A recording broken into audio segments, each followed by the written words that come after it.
and a huge night for your career as well. Massive night for my career. So yeah, victorious 100%. That's my goal, that's my plan, and that's my motivation. So yeah, looking forward to it. Respect to the team. May the best man win. Well, my thoughts on it is that Jake Paul's had a lot of accusations over the years for a guy who's had no amateur fights. What's he had, about 10 or 12 fights, yeah. Fights, I'm not sure what he's had. And, you know, you look at the opposition he's had and people saying, when's he going to fight somebody? He stepped up. He's stepping up to a two-time world champion, a genuine heavyweight, a proper heavyweight champion, and an active fighter. And this is a big moment for him. See some blood. I want to see somebody's teeth falling out. So I told Anthony, I already messaged Anthony as I listen. It is 10-ounce gloves. It is a boxing match. It's not an exhibition. This isn't a 58-year-old Mike Tyson. This is one of the most dangerous finishers in the world, who is probably 5 levels above Jake Paul. Netflix is about to shake the entire combat sports world on December 19th, broadcasting a matchup that sounds like it was created in a simulation. Jake Paul, the internet's most polarizing disruptor, is stepping into a real heavyweight prizefight against Anthony Joshua, a former unified world champion, an Olympic gold medalist, and one of the most dangerous punchers of the modern era. 8 rounds, 3 minutes each, 10-ounce gloves. No shortcuts, no influencer safety nets, no catch weights or exhibitions. This is as real as professional boxing gets. AJ is 6'6", 250. Even if AJ just wants to keep him on the end of a jab, look at the reach. He's got a 6-inch reach on Jake. And trust me, the Chloe concept has told me the 6 inches is more than enough. Okay? So that's going to be a problem. Again, not even talking about the fact that AJ is more dangerous with just his power, but the jab, the reach, the extent, turnover of the right hand, he's going to be able to hit Jake at range. Jake can't even hit him. 43 amateur fights, 32 pro fights. He's 28-4. He's an Olympian. He's a gold medalist. He's won the world title. Delusional, yes. Very rich, yes. It's For years, people clown Jake Paul for fighting undersized opponents or aging names. They said he needed to fight someone young, big, powerful, experienced, someone with genuine pedigree. Well, now he's got it. Joshua isn't just another big guy. He's a generational puncher with the kind of physicality most heavyweights struggle to survive, let alone YouTubers. And yet, Jake signed the contract anyway. No hesitations, no backdoor clauses. He said yes to the hardest version of this fight. It is 10-ounce gloves. It is a boxing match. It's not an exhibition. This isn't a 58-year-old Mike Tyson. This is one of the most dangerous finishers in the world, who is probably 5 levels above Jake Paul and a weight division above him. I think it's irresponsible to let those two in a ring together in a proper boxing match. That's my view. It doesn't damage his bank balance, but if he earns $70 million for this, are we really going to see him? The drama starts before they even touch gloves. Joshua has to come in under 245 pounds, a weight he hasn't seen in a long time. He's been competing around 250 to 255 in his recent fights, so now he needs to trim down while keeping his explosiveness. Meanwhile, Jake has to jump from training for smaller exhibitions to preparing for a genuine heavyweight battle. That's a physical transformation in a matter of weeks. Both men are taking massive risks inside training camps before they even think about stepping into the ring. Million reasons why Anthony Joshua's taking this fight. In my head, I never ever thought this fight would happen. Why? Because of Anthony Joshua's desire to be in the history books, to be a 3-time heavyweight champion of the world. To me, it shows me his desire. Pick up 50 million along the way. Nobody can knock him for this. This is now business. This is business. For Jake Paul, absolutely crazy. Jake Paul is a domestic level professional fighter here in the UK. Would he win a British title? No, I don't think so. So now they're putting this domestic level fighter in with a former heavyweight 2-time champion of the world. The weight is 245. So I think last time Anthony Joshua weighed around that was when he boxed Usyk. That means he's got to be fight fit on point, because his last fight he was 18 stone. I think it was 254 against Danny Dubois. So now he's basically saying you've got to get yourself in position, get yourself fit, and get yourself ready for fight. It's not tiddlywinks. This is a fight. It's not a push and a pull, you know. So as long as it's not a push and a pull, and don't put me down and don't touch me in the build up to this fight. You remember when McGregor and Mayweather, they had this little side deal, don't touch me in the build up to this. If this is a real legitimate fight, Jake Paul is absolutely crazy. If not crazy, he's super brave. And it'll be interesting to see. The hype is already unbelievable, and we haven't even hit the first press conference. Fans are polarized. One half of the internet is saluting Jake like he's the boldest man alive, saying things like, "This is the kind of craziness boxing needs. Someone willing to jump weight classes and fight the monsters." They're calling him the face of modern risk-taking. The other half is absolutely stunned, wondering if Jake has finally snapped. Because who in their right mind sees Anthony Joshua, a 66 mountain with dynamite in both hands, and says, "Yeah, that's the fight I want"? That blend of admiration and disbelief is what's making this fight go viral. Well, my thoughts on it is that Jake Paul's had a lot of accusations over the years for a guy who's had no amateur fights. What's he had, about 10 or 12 fights? I'm not sure what he's had. And, you know, you look at the opposition he's had and people saying, when's he going to fight somebody? He stepped up. He's stepping up to a two-time world champion, a genuine heavyweight, a proper heavyweight champion, and an active fighter.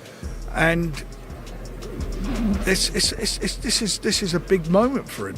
And you've got to take your hat off to him for that. As regarding AJ, I'm sure AJ's wants a fight back after that, that unbelievable loss he had against Daniel Dubois, which was quite an emphatic loss. He wants to come back, get himself, dip his toe in the water. He's going to get paid a lot of money for this. This fight's going to generate a lot of money because for me, it's a fighter. Jake Paul's going to be a massive underdog against a big favourite, a big odds-on favourite. Can he do it or not? This is a car crash, and people will watch it because that's what people do at car crashes. People aren't just talking about it, they're obsessing over it. Every gym, every podcast, every timeline, every barbershop, it's the only thing people want to argue about. It feels like a movie plot that somehow leaked into real life. If Anthony Joshua wants to turn up and just make it look like an exhibition, I don't know what that helps Anthony Joshua do besides get a big paycheck. If that's all he needs and that's all he wants, given the fact that he's been demolished by Daniel Dubois in his most recent fight, I thought Anthony was built of sterner stuff than that. But many people just want to see Joshua back in a ring, Simon. But they want to see him fight again. Well, they want to. No, they don't. They want to see him fight a legitimate fighter. They want to see if Anthony Joshua is now done. They want to see if Anthony Joshua being destroyed by Daniel Dubois is the end of the golden boy journey that apparently rebooted British boxing. I don't think it did. I think he was a major figure. I don't think he just rebooted British boxing. I think that's a heavy crown for him to have to wear. But he is a phenomenon. When you go watch Anthony Joshua go into a fight, the atmosphere goes up 20 notches. So that's the expectation he has to carry around. Going against Jake Paul, the only expectation he has is I can't embarrass myself. And I think he's got to be potentially strapped to a chair with one arm behind his back. Then in comes David Haye, former heavyweight champion, analyst, and one of the most straightforward voices in boxing. His reaction went viral instantly. He looked like someone told him Jake challenged a moving freight train at full speed. Haye didn't hold anything back. He said straight up that Joshua is on another level, physically, mentally, technically, and that Jake's hardest punch might not even make AJ blink. And when Joshua hits back, Haye joked that Jake might end up Googling medical centers before he finds his mouthpiece. I believe Derek said yesterday that he could see Jake leaving in an ambulance. Do you think it's that dangerous of a fight for Jake? I think this fight, if you get knocked out, there's one thing in Ngannou getting knocked out with one shot. He's a big man. What is he? I don't know, 20 stone. He's an absolute monster. Jake Paul's a cruiserweight. He's a cruiserweight, and when you get hit by someone like Anthony Joshua, it's gonna put you out. And if you get put out, likelihood is you might need to go to the hospital to get a brain scan. Hopefully this isn't the case. He's not going to be dehydrated because it's a heavyweight. I think it'd be more of a quick explosive knockout. But what makes Haye's take so good is that he doesn't completely dismiss Jake. He actually respects the courage. He said Jake signing up to fight Anthony Joshua is like walking into an amusement park and skipping every normal ride, choosing instead the one that launches you upside down into the ocean. It's insane, but it's also a kind of insane bravery that boxing doesn't see often. Haye's message is simple. Joshua doesn't gamble anything. Jake gambles everything. Gareth A. Maybe it's a good thing that the fight will be over quickly for Jake Paul, but it's a brave thing for him. Credit to him. If he is genuinely going to fight Anthony Joshua, mad respect, because on paper it looks terrible for him. It looks like it's a no-win situation. There's nothing he's done in any of his previous fights where you can say, well, if he does this, that's going to work against Anthony Joshua. I think Jake Paul's best shot bounces off Anthony Joshua, and I think the opposite isn't the case. I think AJ gets him out of there very, very comfortably. Davies enters the conversation next, and his angle is brutally honest. Joshua is here for the payday, not legacy. And because the fight is professionally sanctioned, real gloves, real rounds, real weight limits, there's no way for AJ to shrug it off if things go wrong. I give 100% respect to Jake Paul, but that's a dangerous fight for him. He probably gets knocked out, and I'm not trying to be a hater. I'm not saying nothing bad, but Anthony Joshua is Anthony Joshua. You know, he's multiple-time champion, Olympic gold medalist. You know what I mean? The last time somebody stepped in the ring with him that didn't have that much boxing experience was Ngannou, and you've seen what happened to him. But big respects to Jake Paul. It's gonna be a good card. You know what I mean? It's a big fight, and it's a good fight, man. I give 100% respect to Jake Paul for even taking that fight. The Ring 4, November 22nd. Watch only on DAZN. Gareth lays down his harshest point clearly. If Joshua doesn't dominate quickly, preferably within the first 2 rounds, the backlash will be vicious. Not just from fans, from the sport itself. Imagine the headlines if Jake Paul survives half the fight or even goes the distance. Joshua's reputation would take a massive hit. On the flip side, if AJ does what most experts expect and stops Jake early, he gets paid millions and introduces himself to a whole new American audience on the world's biggest streaming platform. The stakes for him are weirdly high and low at the same time, a rare boxing situation. Jake could get knocked down the first round and get up. Second round gets obliterated in the same way that Francis Ngannou gets obliterated. Enormous credit to Jake Paul for this, who is putting together the most unique box rec in professional boxing history. Nate Diaz is on his box rec. Julio Cesar Chavez Jr. is on his box rec. Mike Tyson is on his box rec. And come December 19th, Anthony Joshua is going to be on his box rec. And Anderson Silva, remember? Anderson Silva, one of the greatest MMA fighters of all time. Ridiculous box rec. And then, enter Derek Chisora. If everyone else is giving essays, Chisora is giving a flamethrower. He hears the matchup and immediately starts predicting absolute carnage. He's not talking about tactics or training camps, he's talking about violence. Pure, unfiltered destruction. In classic Chisora fashion, he says if Joshua doesn't finish Jake inside a few rounds, he's getting roasted online forever. See some blood. I want to see somebody's teeth falling out. So I told Anthony, I already messaged Anthony. I was like, listen, I tell you what, I said to AJ, if this goes past 5 rounds, everybody's gonna be having a go at you because you can't go past 5 rounds with this kid. It has to go past 1 round or 2 rounds. Past beyond 4 or 5 rounds, you know, people are gonna be doubting you as a fighter himself. So he has to smoke him out like what he did Francis Ngannou in Saudi Arabia in 1 round. And when he claims AJ could put Jake out just by breathing on him, people didn't know whether to laugh or agree. Chisora's reaction sounds wild, but deep down, he's voicing what a huge portion of boxing fans think but won't admit publicly. He's saying the quiet part out loud, and that's why people love hearing his take.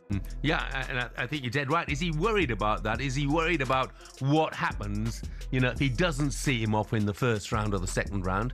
No, he's not worried about it. He's gonna smoke this guy out. I'm not worried about it. I'm gonna smoke this guy out properly. I'll be there. He's gonna smoke him. I can't wait. Theoretically, if he comes out swinging, right, AJ should be able to get it done in are we talking 30 seconds? If AJ is giving it everything he's got. Listen, if AJ comes in there and just blows on this kid, he's gonna just drop him to the floor. So I don't really matter. I'm just wasting money going to Miami because I know it's gonna be finished in 1 round. So. Are you gonna go? Oh yeah, I'm gonna definitely be gonna go. Okay. I have to be there. It's gonna be exciting. And that's it for today, fight fans. Make sure to hit that like button, subscribe to the channel, and turn on notifications so you never miss the latest boxing updates.